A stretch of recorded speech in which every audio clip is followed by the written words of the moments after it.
nuestra superficie en el espacio nos generaría esta curva de color violeta que está en la pantalla, ¿sí?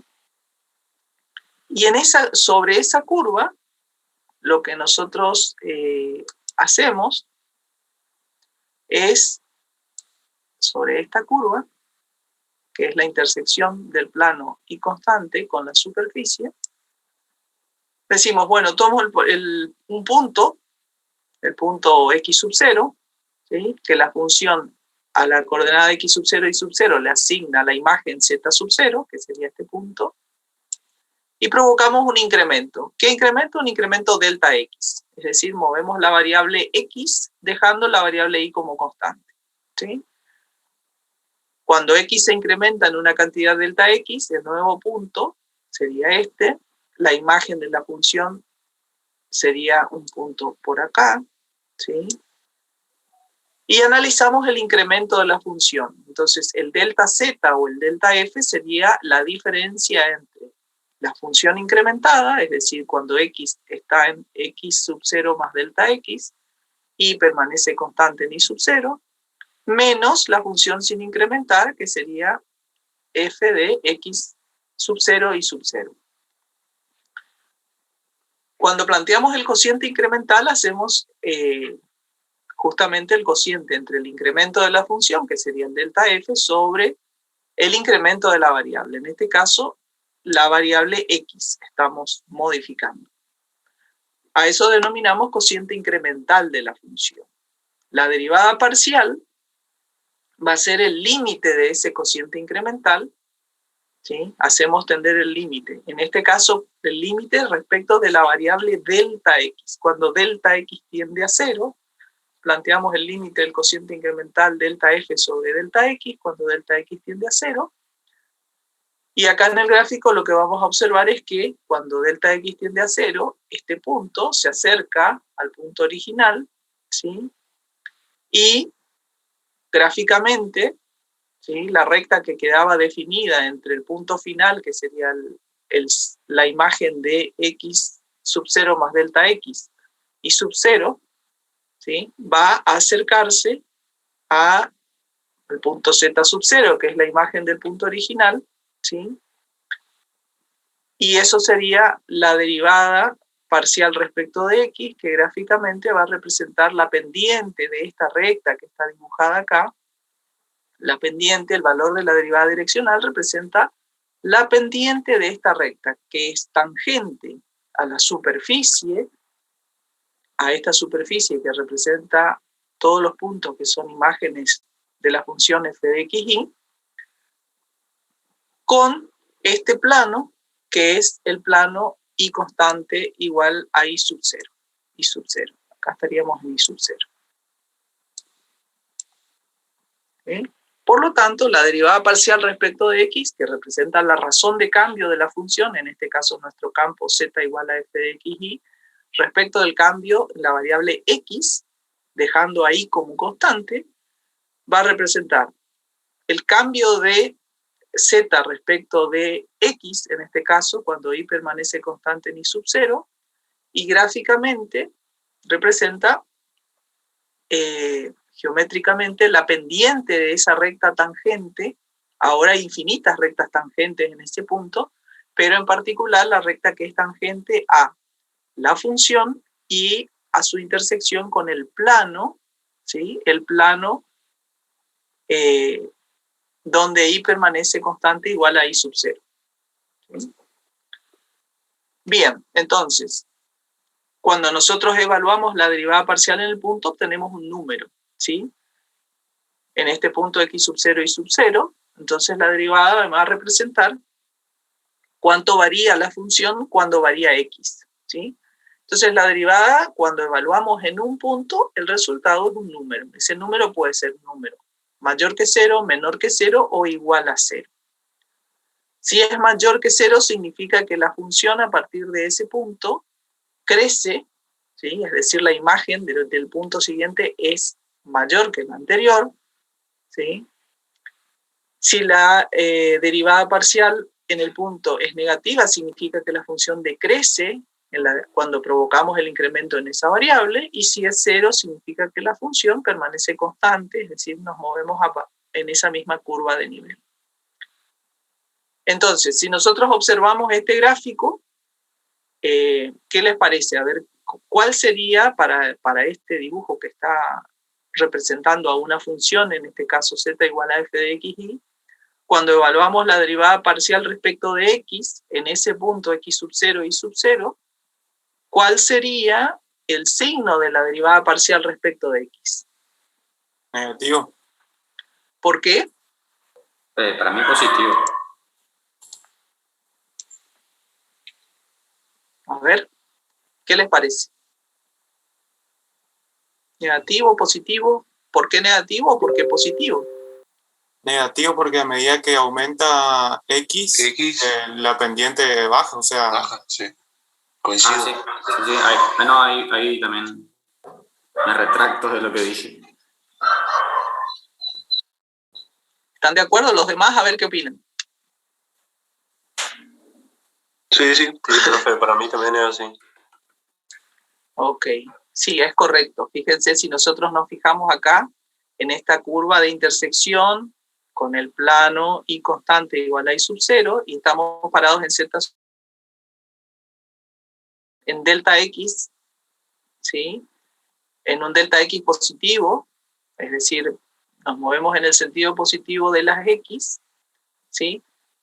Acá la curva vemos que va descendiendo, ¿sí? Entonces el punto z sub 0 más delta z estaría en una altura z, estaría en una altura inferior, ¿sí? Por lo tanto, delta z o delta f que está en el numerador de la fracción tendría un signo negativo porque la imagen del punto incrementado va a ser menor que la imagen del primer punto, ¿sí? Entonces, fíjense que como siempre se toma el valor absoluto, digamos, del incremento en el denominador en este caso, ¿sí? El signo de la derivada siempre va a estar dado por el signo del numerador de esta fracción, ¿sí? Bueno, de manera similar, procedemos para calcular la derivada parcial respecto de la otra variable, en este caso, como es un campo de r cuadrado en r, vamos a tener una derivada parcial respecto de la variable y, ¿sí?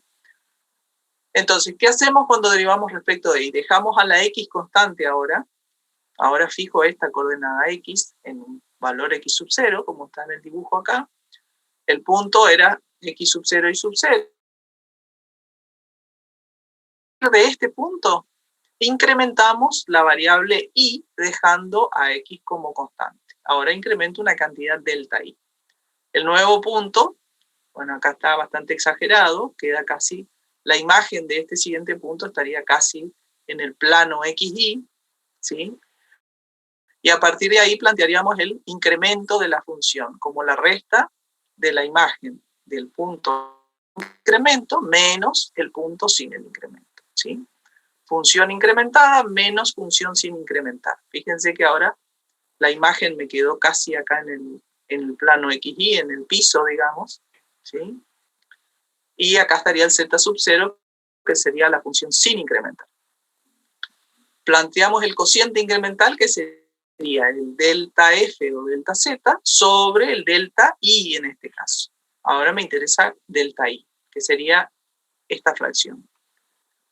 Eso sería el cociente incremental o variación media de la función entre dos puntos cualesquiera con incremento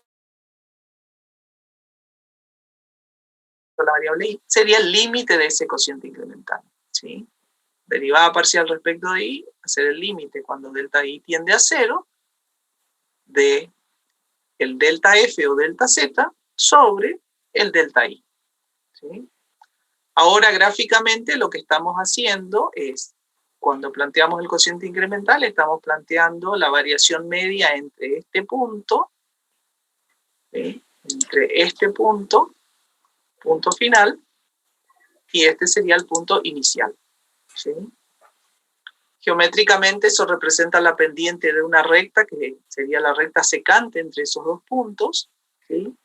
Secante a esta curva que resulta de la intersección entre el plano x constante igual a x sub 0 con nuestra superficie en el espacio, y cuando planteamos el límite, este punto final se acerca al punto inicial, y geométricamente el valor de la derivada va a representar ahora la pendiente de la recta que es tangente a la función,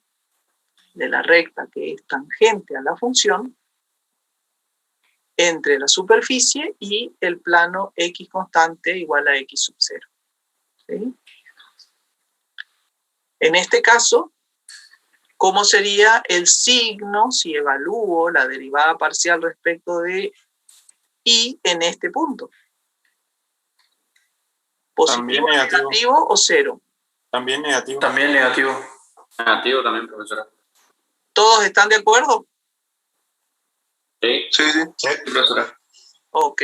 También sería negativo porque se observa, en este caso, fíjense, se observa que estamos, si avanzamos en el sentido positivo del eje Y a partir del punto en cuestión del z sub 0, la imagen siempre va a estar en un valor inferior al z sub 0. Por lo tanto, el incremento ese a partir de ese punto, ¿sí?, me va a dar negativo.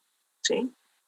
Si me muevo en sentido opuesto, es decir, si voy en el sentido positivo del eje Y, decrece. Y si voy en el sentido negativo del eje Y, es decir, doy un paso hacia atrás, retrocedo, la función crece. Por lo tanto, digo, en el sentido positivo de Y va a ser negativa la derivada en este punto, y hacia el otro lado sería positiva. ¿Sí?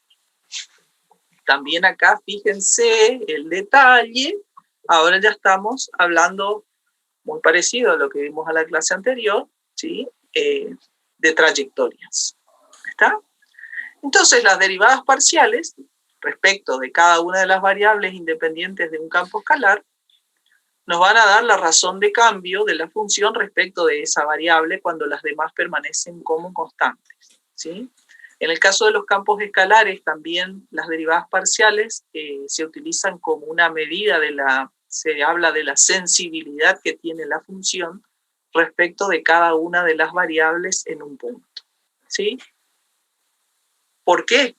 Porque nosotros evaluamos la derivada parcial respecto de cada variable, y si la evaluamos en un punto, los valores respecto de cada variable van a ser posiblemente distintos, ¿sí? Y ese valor me va a indicar qué cambios estoy provocando en la función cuando provoco cambios en esa variable dejando a las demás como constantes. Entonces, dependiendo del significado de la función, esa es una herramienta muy útil para saber cómo impacta en la función el cambio en esa variable independiente. Bien. Entonces, habiendo entendido esto, vamos a ver cómo procedemos al cálculo de esas derivadas.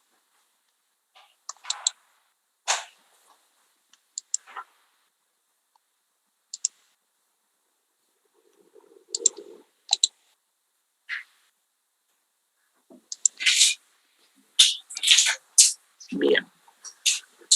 Para el caso del ejercicio 1C del trabajo práctico, en el primer ítem se propone hacer el cálculo de las derivadas por definición. ¿Sí? Entonces vamos a ver cómo procedemos para calcular por definición una derivada parcial, y lo que vamos a hacer es justamente aplicar esa definición, que es plantear el límite del cociente incremental del incremento de la función sobre el incremento de la variable independiente, ¿sí? Y evaluar ese límite. En el caso del punto C, la función es g de xy igual a y por el logaritmo natural de x.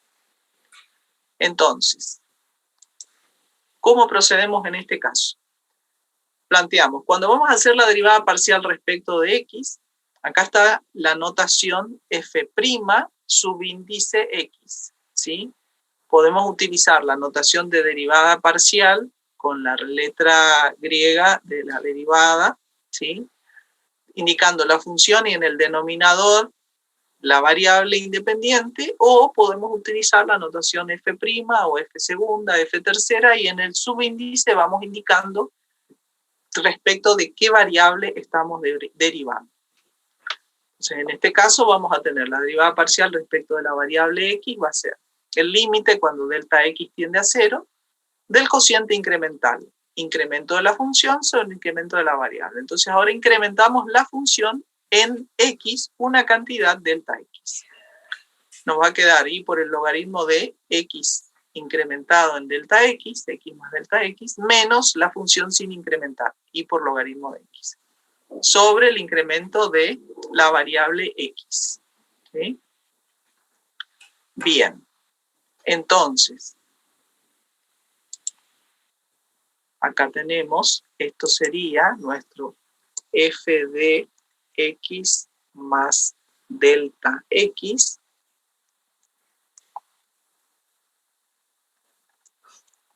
menos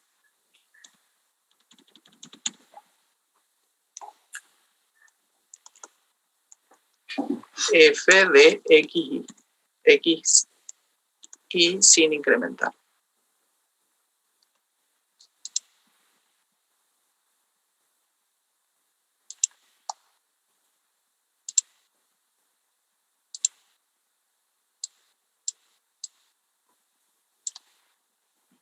Bien, ¿qué tenemos que hacer a continuación? Resolver el límite que nos queda planteado, ¿sí? Entonces, ¿qué hacemos? Trabajamos algebraicamente sobre la expresión. Acá nos queda la variable y. Fíjense que la variable del límite es delta x, entonces esta y es una constante para este límite. Sacamos como factor común, nos va a quedar logaritmo de x más delta x menos el logaritmo de x sobre delta x. Luego, aplicamos propiedad del logaritmo, ¿sí? Sabiendo que una resta del logaritmo se podría escribir como el logaritmo de un cociente. Entonces trasladamos a esto esta expresión del logaritmo de x más delta x menos el logaritmo de x como el logaritmo del cociente entre x más delta x sobre x. Dijimos que esta y es una constante para el límite porque la variable del límite es delta x, ¿sí? La variable de este límite es delta x. Por lo tanto, lo que podemos hacer acá es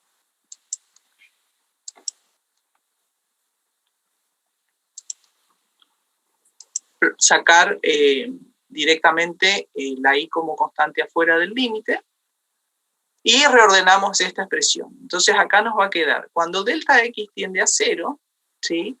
Cuando delta x tiende a 0, nos quedaría logaritmo de x más 0 sobre x, nos va a quedar 1, ¿sí? Y si nosotros reordenamos este denominador delta x, ¿sí? Aplicando también propiedades del logaritmo, podríamos escribir que esto es el logaritmo de una potencia, ¿sí? Logaritmo de una potencia donde tendríamos que el logaritmo de una potencia equivale al producto del exponente por el logaritmo de la base. ¿Cuál sería el exponente? 1 sobre delta x. Y la base sería x más delta x sobre x. Entonces volvemos a aplicar propiedades del logaritmo, ¿sí? Y nos va a quedar, cuando delta x tiende a 0, esto se va a transformar, reemplazando acá nos quedaría 1 elevado a la infinito, ¿sí? 1 a la infinito. Sabemos, digamos, el límite de logaritmos, ¿sí? De una variable que es la indeterminación 1 a la infinito. Cuando tenemos 1 a la infinito con variable 0, eso, trabajando sobre ese límite, podemos llevar al caso del el resultado donde el logaritmo de ese límite nos da igual al número e. Entonces trabajamos sobre esa expresión para llevar a la expresión de ese límite notable, para salvar esta indeterminación 1 a la infinito, reordenando la expresión para que nos aparezca en el exponente de esta potencia la misma expresión que tenemos acá dentro del argumento. Entonces x sobre x nos queda 1, delta x sobre x nos queda esta fracción, delta x sobre x, entonces necesitamos que en el exponente nos quede x sobre delta x. Entonces para eso multiplicamos y dividimos por x, ¿sí? O sea, ¿qué estamos haciendo acá? tratando de que esta misma expresión aparezca invertida en el exponente, ¿sí? Entonces, reordenamos la expresión, ¿sí? Y nos queda x sobre delta x, y acá nos queda delta x sobre x. Volvemos a reordenarle la expresión. Acá tenemos el producto de exponentes, podemos trabajar como que esto sería potencia de otra potencia, entonces nos va a quedar este argumento, 1 más delta x sobre x, elevado a la x sobre delta x, y todo esto elevado a la 1 sobre x. Entonces, esto que nos quedó dentro del corchete, ¿sí?, sería el número e, porque es uno de los límites notables al salvar esta indeterminación, nos queda el número e. Entonces nos va a quedar i por el logaritmo natural de e elevado a lo que me quedó acá afuera, que es 1 sobre x. E elevado a la 1 sobre x. Entonces, cuando resolvemos esto, tengo el logaritmo de una potencia, va a ser el exponente por el logaritmo de la base. Me va a quedar i por 1 sobre x por el logaritmo de e, que es igual a 1. Con lo cual, llegamos a la expresión, por definición, que la derivada parcial respecto de x de esta función es i multiplicado por 1 sobre x. Entonces, si nosotros observamos el resultado de esta derivada, i por 1 sobre x, para la derivada parcial respecto de x, vemos que derivar esta función, si lo derivamos directamente, equivale a derivar la variable respecto de la cual estamos interesados, manteniendo a la otra como constante. Si nosotros derivamos esta expresión directamente, decimos, bueno, si la i permanece constante, esto sería la derivada de una constante por el logaritmo. La derivada del logaritmo es 1 sobre x, y multiplicado por la constante. Y es eso lo que obtuvimos como resultado, i por 1 sobre x. ¿Sí? Entonces, derivar una función por definición es justamente aplicar la definición que se va a transformar en un problema de resolver un límite. ¿Sí? ¿Es un límite doble lo que estamos resolviendo acá? A ver qué les parece. No. ¿Por qué no? Porque tenemos una sola variable, o sea, la otra es constante. La otra es constante. Y fíjense que acá, a simple vista, pareciera, cuando planteé la definición de la derivada, me quedó i, x y delta x. ¿Sí? Aparentemente hay 3 variables acá. Pero ¿cuál es la variable en cuestión? Delta x. Delta x. Por lo tanto, no se trata de un límite doble, sino que se trata de un límite de una variable.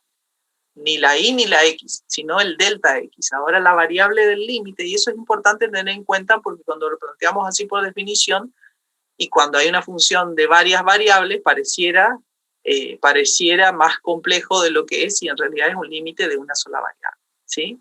La variable respecto de la cual estamos planteando el incremento, y ese incremento, ¿sí?, en este caso el delta x, es la variable del límite. ¿Está? Entonces, bueno, acá, para recordar un poquito el cálculo de derivada por definición, vamos a hacer algunos ejercicios de aplicar esa definición. Bien. Profe, antes que siga. Sí.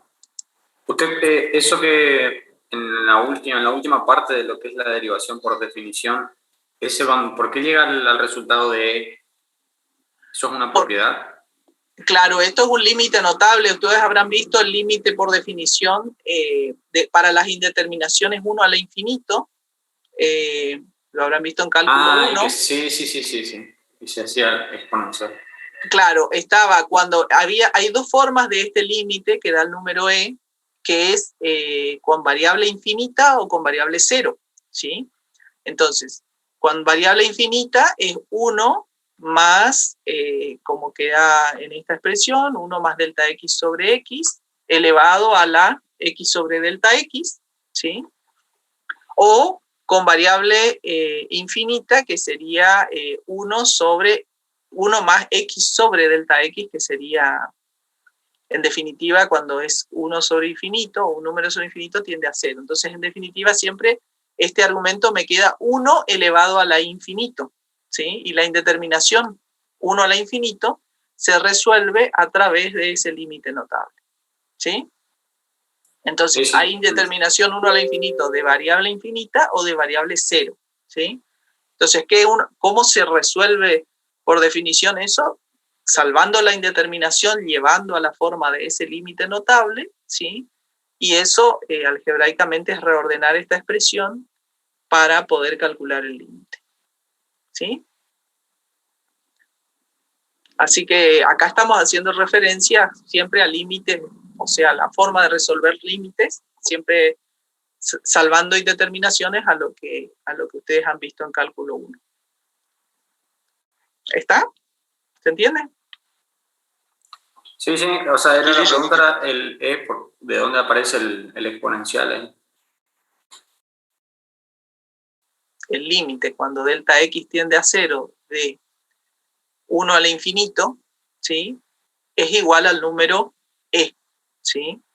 Hay dos formas de ese límite notable, ¿sí? Que es 1 más delta x sobre x elevado a la x sobre delta x, ¿sí? O 1 más x sobre delta x elevado a la delta x sobre x, que sería la fracción invertida, ¿sí? En este caso es porque la variable delta x tiende a 0. Bien.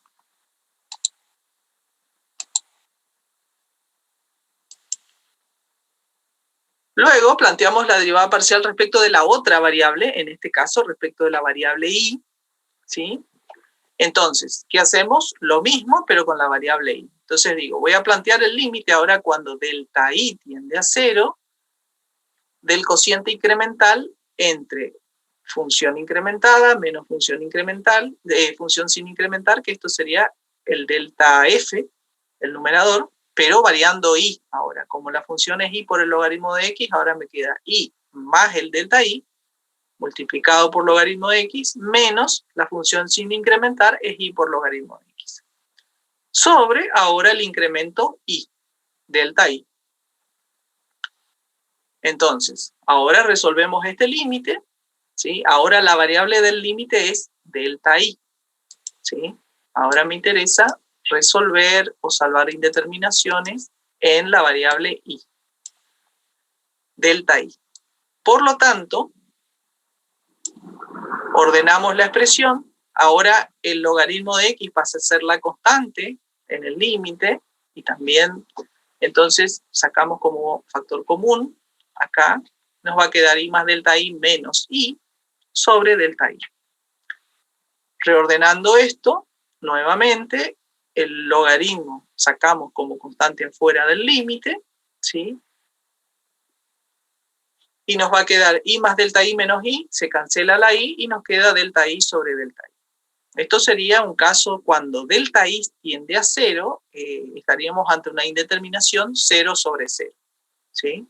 Esto sería ahora un caso de 0 sobre 0. En el otro era 1 elevado al infinito, ahora es 0 sobre 0. Salvamos la indeterminación, en este caso simplificando, porque ya está actualizada la expresión, ¿sí? Simplificamos y a través del teorema del límite en el valor cercano, digamos, ¿sí? Podemos evaluar que la derivada parcial respecto de i nos va a quedar el logaritmo natural multiplicado por el límite de 1, ¿sí? Entonces, en definitiva, nos va a quedar igual al logaritmo natural de x, ¿sí? Entonces, la derivada parcial respecto de i de esta función es igual al logaritmo de x, ¿sí? Si derivamos en forma directa, sin aplicar la definición, estaríamos derivando la función i por logaritmo de x respecto de i, ¿sí? Entonces, ¿qué hacemos? Derivamos respecto de i dejando a la x como una constante. Entonces, ¿qué sería? I por logaritmo de x va a ser logaritmo de x, que es una constante, por la derivada de i respecto de i. La derivada de i respecto de i nos da 1 en este caso. Por eso el resultado de la derivada parcial respecto de i nos dio logaritmo natural de x. En este caso, estas serían las derivadas parciales se dice de primer orden, ¿sí? Después, cabe la pregunta, ¿se puede seguir derivando esta función?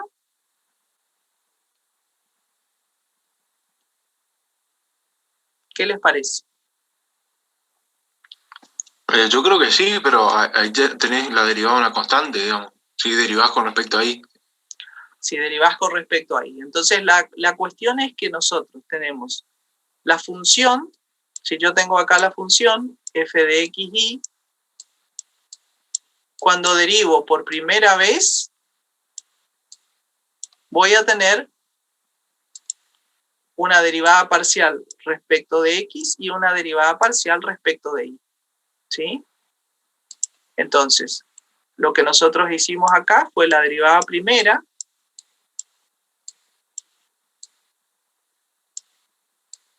respecto de x y la derivada primera respecto de y.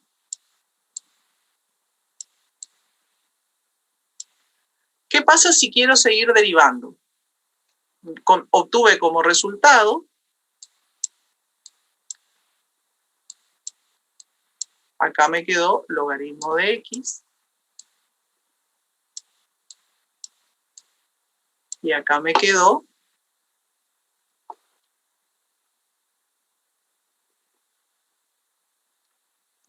y por 1 sobre x. 1 sobre x. Escribo completito así. Entonces, fíjense que el resultado de la derivada parcial es otra función, sigue siendo un campo escalar. Entonces, la cuestión es que cuando nosotros volvemos a derivar, otra vez acá tendríamos dos derivadas. Y otra vez acá tendríamos dos derivadas. ¿Cómo escribo estas derivadas? La derivada parcial, acá tendríamos, ¿respecto de quién puedo derivar esta derivada primera respecto de x? Puedo volver a derivar respecto de x, y eso se dice la derivada segunda de f respecto de x dos veces. Y se indica así. Pueden escribir de esta forma. F segunda respecto de x dos veces.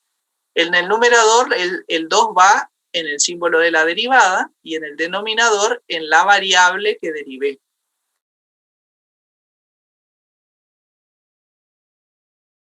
Podría decir para f segunda así, f' dos veces respecto de x, x. La otra opción sería que al resultado de la derivada parcial primera respecto de x la derive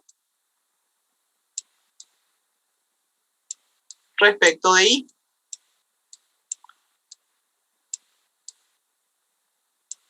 A lo que ya derive en x, lo derive respecto de y. Que, en el caso de las derivadas cruzadas, me da lo mismo que cuando vengo por acá, a la que derivé en y, la vuelvo a derivar, pero respecto de x. O sea, esta es igual viniendo por acá o viniendo por acá. O también podría derivar f dos veces, hacer la derivada segunda,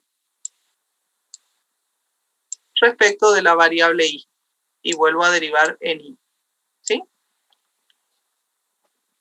Entonces, esa sería la derivada de segundo orden. Otra vez, cada derivada parcial puede darme dos derivadas en el tercer orden. Respecto de x, respecto de y, respecto de x, respecto de y. Y si fuera un campo de tres variables, un campo de RQ en R, cada orden de derivación tuviese tres derivadas parciales. ¿Sí? Entonces, cuando tengo que hacer derivadas de orden superior, ¿sí?, voy siguiendo, digamos, este árbol de decisiones. ¿Sí? Derivo primero respecto de cada variable independiente, después en las derivadas segundas, cada derivada parcial se vuelve a derivar dos veces si es una función de dos variables, o tres veces si es una función de tres variables, y así sucesivamente. ¿Sí? ¿Cómo lo hago? Y vuelvo a aplicar. Si lo hago por definición, vuelvo a aplicar la definición, y si lo hago directamente por tabla, derivo siguiendo este concepto, ¿sí? Por ejemplo, acá, si derivo nuevamente respecto de x, la variable va a ser x y la y permanece como constante. O si derivo respecto de y, que es esta, la y va a ser la variable y x va a permanecer como constante. Un detalle que tienen que tener en cuenta es en esta notación de la derivada parcial. Fíjense que cuando hablábamos de derivadas de orden superior, las lecturas de las variables se hacen en este sentido. Es decir, esta derivada significa primero en x y al resultado de la derivada parcial respecto de x le aplico la derivación parcial respecto de y. ¿Sí? Y en la notación de los subíndices, sí, como viene. Acá me dice x 2 veces. ¿Sí? Acá tendríamos f tercera, si hacemos la de los subíndices, f tercera,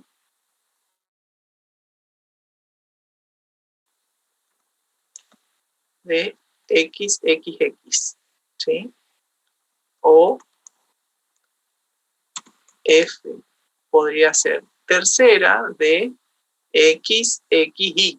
¿Por qué? Porque acá ya vengo 2 veces respecto de x y la vuelvo a derivar después respecto de y. Y así en cada una de las ramificaciones de ese árbol de decisiones. ¿Sí? Entonces, cuando les toque hacer derivadas de orden superior, está bueno hacerse esta secuencia o este mapita para no perderse con el árbol de decisiones, para ir viendo qué variables ya están trabajadas y qué variables quedan por derivar. ¿Sí? Muy bien.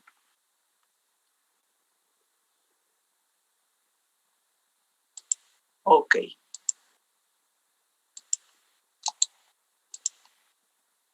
Bueno, vamos al caso de la derivada direccional. Cuando hablamos de derivadas direccionales, también estamos hablando de una razón de cambio, ¿sí? La razón de cambio de una función, pero ahora estamos hablando de la razón de cambio respecto del incremento en todas las variables independientes, en forma simultánea, ¿sí? A diferencia de la derivada parcial, que incrementamos las variables de a una, ahora vamos a provocar el incremento en todas las variables en forma simultánea, pero bajo una dirección, por eso direccional. La dirección va a estar dada por un vector que es el vector director, en este caso, de la derivada direccional. Entonces, gráficamente, acá otra vez elegimos una función de 2 variables para poder explicar gráficamente qué pasa acá. Y fíjense que estamos otra vez en nuestro punto x sub 0 y sub 0, que a través de la función le asigna como imagen este punto, digamos, z sub 0. Me fui. Le asigna este punto. ¿Sí? Entonces, ¿qué hacemos ahora? Vamos a provocar un incremento en las 2 variables, una cantidad delta x y una cantidad delta y. Entonces, incrementamos ambas variables en forma simultánea, una cantidad delta x y una cantidad delta y, según un vector, acá está indicado en color verde, un vector u. ¿Sí? Entonces, las componentes ahora del vector u son las cantidades delta x, delta y. ¿Sí? Entonces, acá estaría nuestro delta x como componente del vector, y acá estaría la cantidad delta y. Es decir, las componentes del vector u son delta x, delta y, y acá hay un ángulo alfa que es el que le da la dirección al vector u. Entonces, la derivada direccional se define como el límite del cociente incremental entre el incremento de la función, que ahora sería f de x más delta x y más delta y, ahora incrementé las 2 variables, menos función sin incrementar. Entonces, la imagen, ¿sí? El nuevo punto cuando incrementé las 2 variables, en delta x, delta y, menos la imagen de la función sin el incremento, sobre ahora el módulo del incremento cuando ese módulo tiende a 0. Entonces ahora el módulo del incremento acá está expresado como módulo del vector u, y ese módulo va a ser, en este caso, como las componentes del vector u son delta x, delta y, va a ser la raíz cuadrada de delta x cuadrado más delta y al cuadrado, cuando ese módulo tiende a 0. Entonces, ¿qué pasa ahora? Cuando nosotros incrementamos, ahora incrementamos las dos, supongamos que la imagen vino a parar por acá,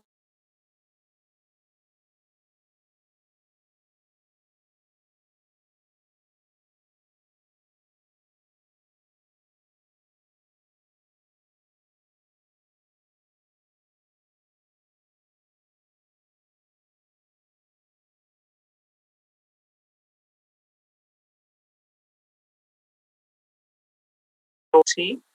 Y cuando el módulo de u tiende a 0, ¿sí? Estamos trabajando sobre esta recta del vector u, entonces eso lo que nos va a definir ahora es un plano que es paralelo al eje z, pero con una inclinación respecto a los ejes x y y. Ese plano define con la función una curva de intersección, que es esta curva que está representada acá, y ahora nos estaríamos moviendo sobre esa curva, ¿sí? Entonces, cuando hacemos el límite, este punto, ¿sí?, del incremento se acerca al punto original z sub 0, y la recta que era secante entre el z sub 0 y el z sub 0 más delta z, que sería el punto con el incremento, va a tender a ser una recta tangente, que sería esta recta tangente, ¿sí? Entonces, la derivada direccional lo que nos da a nosotros es la razón de cambio de la función cuando provocamos una variación o un incremento en todas las variables independientes en forma simultánea según una dirección determinada que está definida por un vector. En este caso le llamamos al vector u. Puede tener cualquier denominación, ¿sí?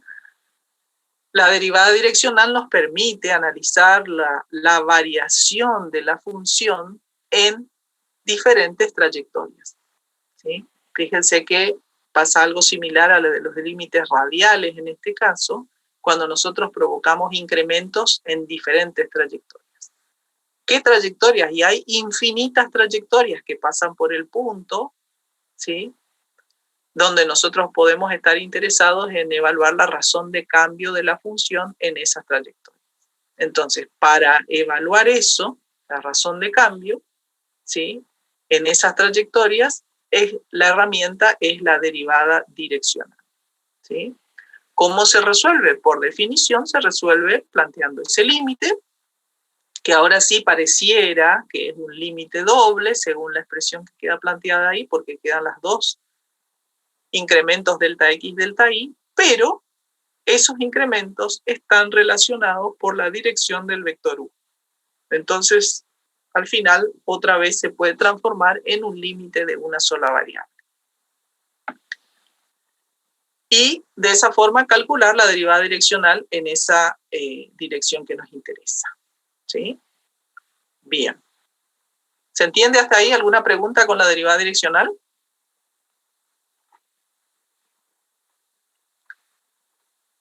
Bien.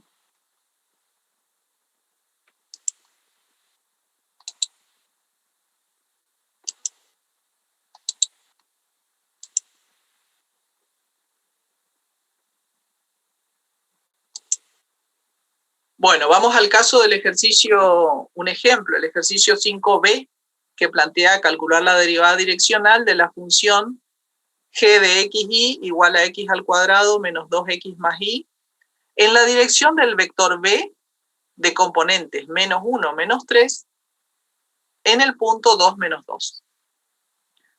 Entonces, acá tenemos el caso de un campo de R cuadrado en R, cuya expresión es x al cuadrado menos 2x más y,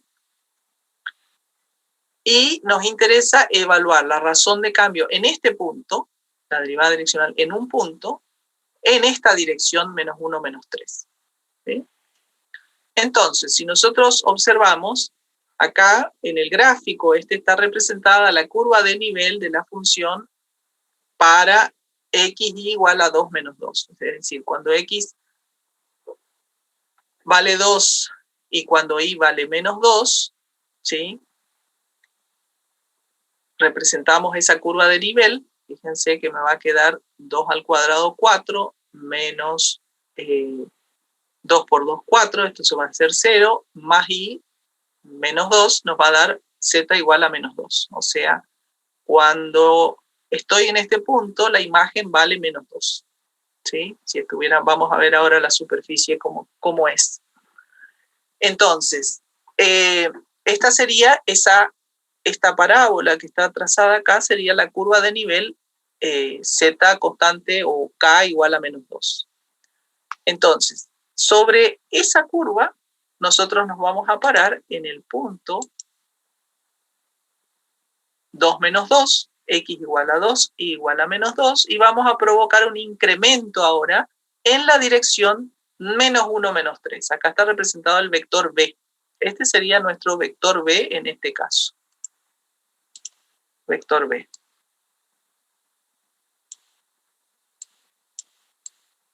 Tiene componentes menos 1, menos 3. ¿Sí? Bien, entonces,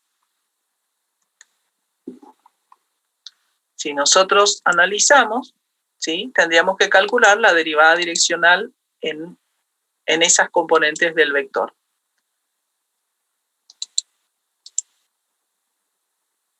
Entonces, delta x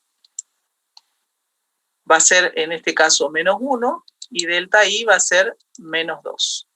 Menos 3, perdón. ¿Sí? Que son las componentes de nuestro vector. Bien, entonces, para aplicar la derivada direccional, en este caso, si vamos a calcular con la expresión de cálculo de la derivada direccional, que es f' de x por el coseno de alfa más f' de y por el seno de alfa, calculamos el ángulo alfa de este incremento, en este caso, el ángulo alfa del incremento, ¿sí? Sería, este sería el ángulo alfa medido desde el eje positivo de las x. Hacemos arco tangente del opuesto, que es menos 3, sobre el adyacente, que es menos 1, ¿sí? Y acá hay que tener en cuenta que, fíjense acá, por eso el gráfico, el ángulo alfa sería un ángulo del tercer cuadrante. Entonces, si yo hago menos 3 sobre menos 1, arco tangente, en la calculadora voy a obtener el ángulo del primer cuadrante, porque menos dividido menos me da más, y la calculadora por defecto siempre nos va a dar el ángulo del primer cuadrante. ¿Sí? El ángulo de 71 y el ángulo de 251,6, los dos tienen la misma tangente, ¿sí? Que va a valer 3, pero el de 251 es menos 3 sobre menos 1 y el de 71 es 3 sobre 1. ¿Sí? Ahí está la diferencia. ¿Cómo me doy cuenta? Haciendo el gráfico y viendo dónde está el vector, en este caso si lo tengo en forma vectorial. Bien, entonces calculamos el ángulo, ¿sí? En este caso le sumamos 180 porque la calculadora nos dio 71,6 y el ángulo es 251,6. Para calcular la expresión de la derivada direccional de la función en ese punto. Bien.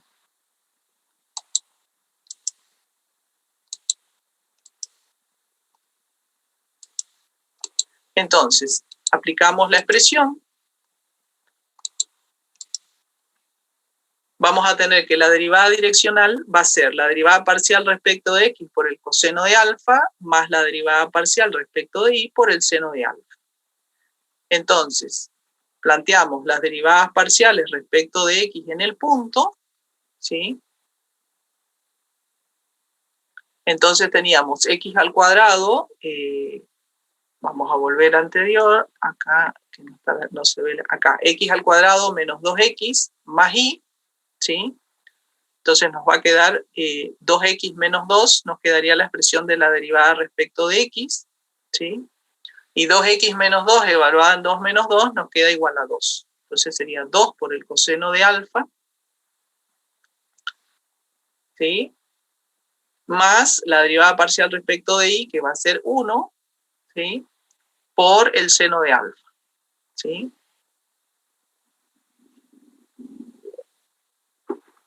Entonces, el resultado de la derivada parcial, haciendo las cuentas, nos da menos 1,58. Eso sería la razón de cambio de la función respecto del cambio en la dirección del vector menos 1, menos 3, la dirección del vector B.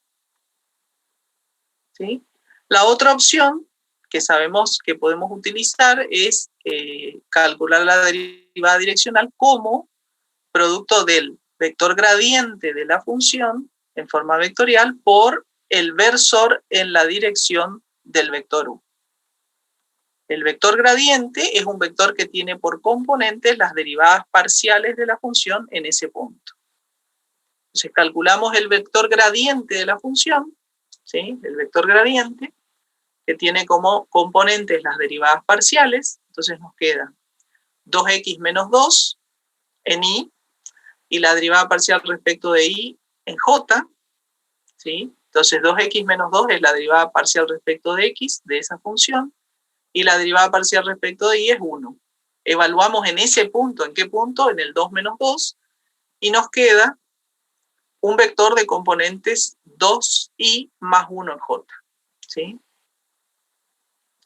Entonces, si versorizamos el vector b de la dirección, ¿sí? Transformamos en los cosenos directores del vector, va a ser cada componente del vector dividido su módulo, el módulo de b, ¿sí?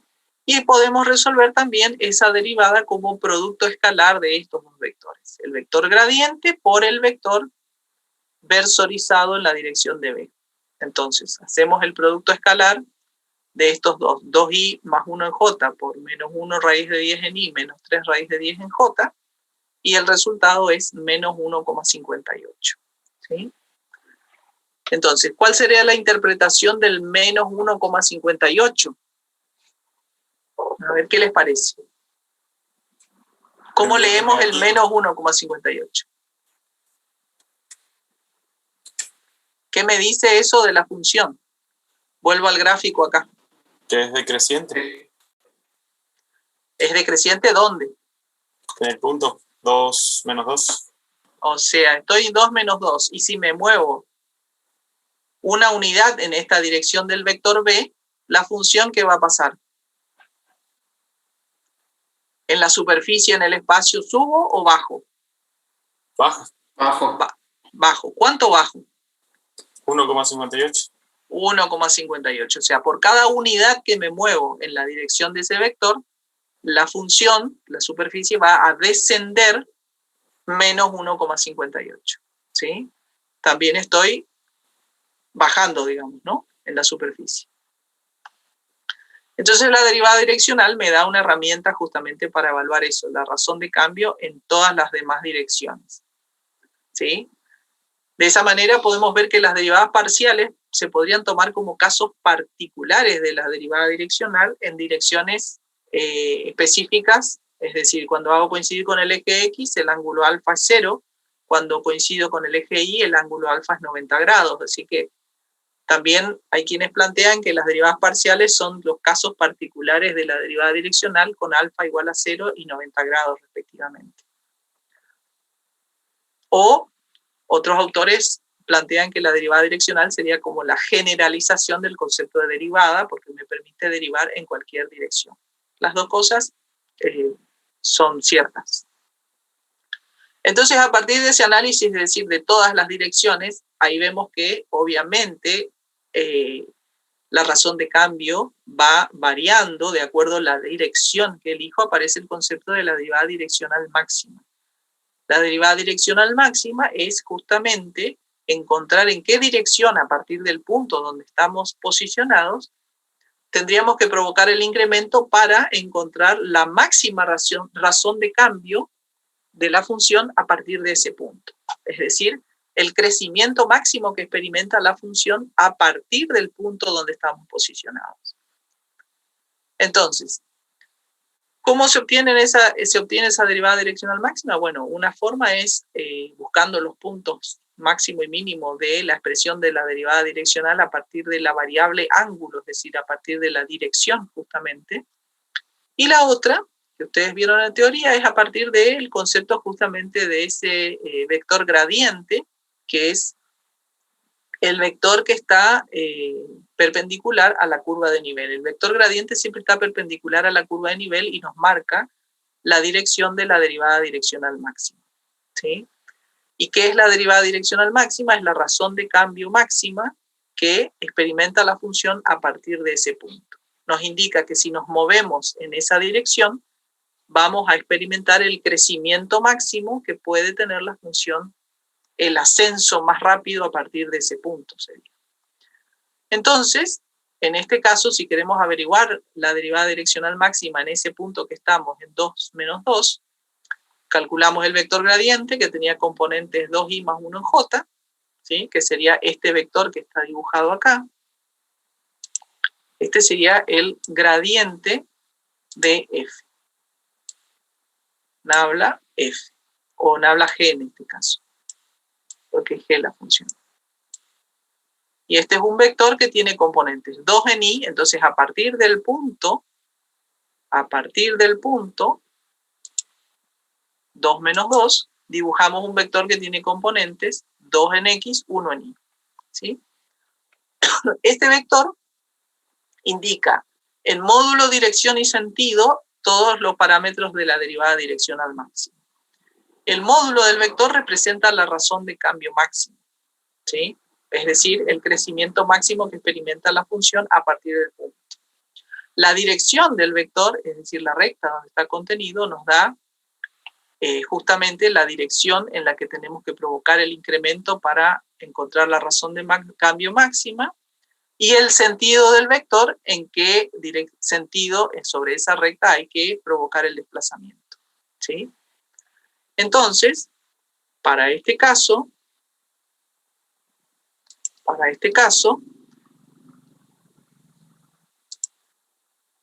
nosotros tenemos el módulo del vector, habiendo calculado el vector, va a ser 2 al cuadrado más 1 al cuadrado raíz cuadrada, raíz de 5, que es 2,24. ¿Sí? Y la dirección calculamos como el arco tangente de cateto opuesto sobre cateto adyacente, ¿sí? En el triángulo rectángulo que queda definido el vector, o las componentes del vector, un medio, y nos da como 26,56. ¿Sí? Acá estaría este ángulo alfa de 26,56, que es el ángulo de la derivada direccional máxima. Entonces, ¿qué pasa acá? Fíjense que a partir de este punto, si nosotros nos movemos en esta dirección dada por este vector gradiente, que justamente es perpendicular a de la curva de nivel, ¿sí? Acá está la curva de nivel esta que dibujamos, y esto está a 90 grados, ¿sí?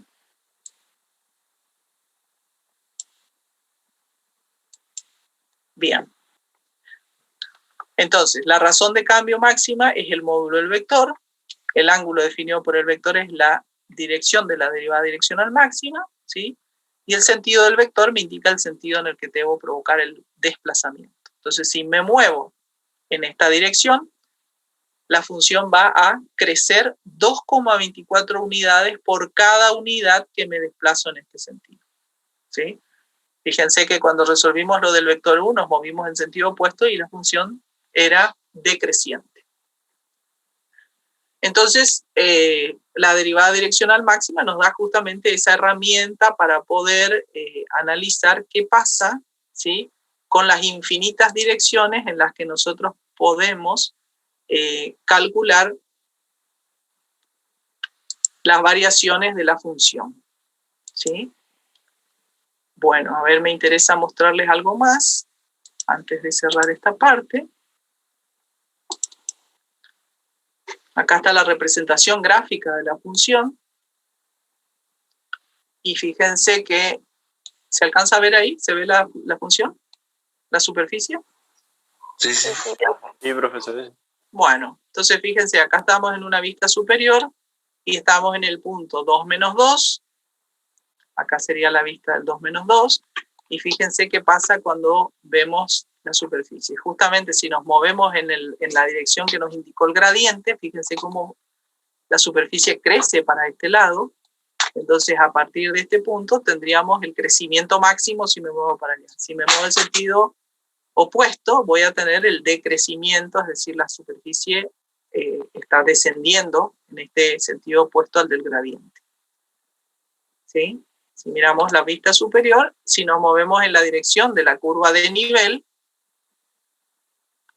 moviéndonos en la dirección de la curva de nivel, justamente la curva de nivel es un z constante, sería la función no crece ni decrece si me muevo en la dirección de la curva.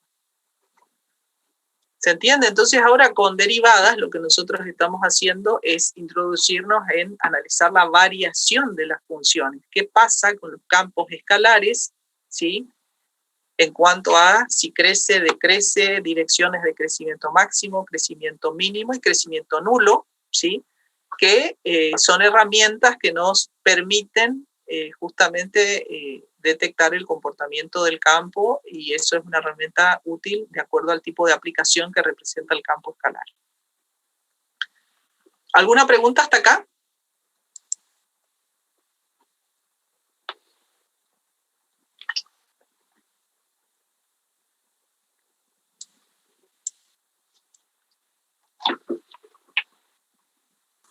No, profe. Bien, acá hay una pregunta en el chat que decía Pablo si se podía hacer con regla del hospital. Sí, por supuesto. Se puede hacer regla del hospital para salvar las indeterminaciones cuando calculamos derivada por definición. Todas las herramientas son válidas. Siempre tengan en cuenta no perderse con la variable, porque ahora aparecen funciones de varias variables y la variable del límite, o la que tengo que salvar la indeterminación, es la del incremento en la cual estoy haciendo la derivada. Bien.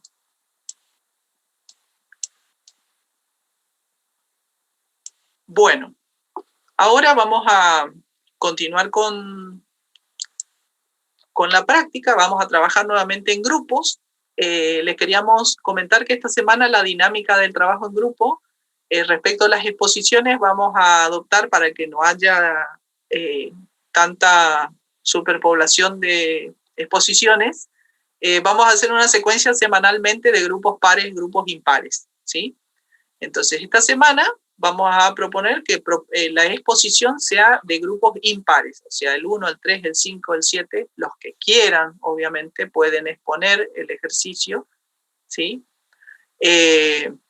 Y la semana siguiente los grupos pares, ¿sí? Acá les voy a copiar en la pantalla y también ahora le vamos a copiar en los grupos, ¿sí? También en el Telegram, la asignación de ejercicios para trabajar en el trabajo en grupos ahora.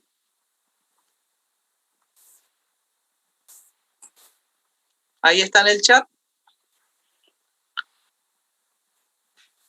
Las asignaciones de ejercicios para la asistencia, ¿no? De cada grupo, ¿sí? Y bueno, ahora vamos a hacer la división del trabajo en grupo hasta las 8:40. Y después los grupos que quieran exponer hoy, exponen hoy, y los otros grupos, hablamos de los impares, el viernes. Respecto del viernes, una aclaración. Según los horarios asignados por Secretaría Académica, Estadística tiene el horario de 7 a 10, ¿sí? Esta semana Estadística va a confirmar si va a dar clases en ese horario, y de ser así, si Estadística ocupa el horario de 7 a 10, nosotros nos vamos a mover de 10 a 12. ¿Sí? Así que estén atentos al Telegram y al aula virtual, a los cambios. Si es que vamos a cambiar de horario, vamos a comunicar la clase del viernes, se movería de 10 a 12 eventualmente por Estadística. No sé si le adelantaron algo ya en Estadística sobre el horario del viernes.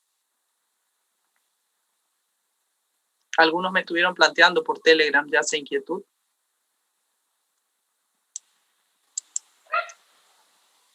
Creo que no dijeron nada todavía. Seguro que hoy tenemos clase y no van a confirmar. Perfecto, esta semana, porque yo la semana pasada hice la consulta y me dijeron que ellos esta semana terminaban de definir esos horarios, así que bueno, la prioridad tiene Estadística 7 a 10, tener la reserva, y si ellos confirman, entonces nosotros iremos de 10 a 12. ¿Estamos? ¿Alguna pregunta más? No, profe. Perfecto. Bueno, pasamos a los grupos entonces.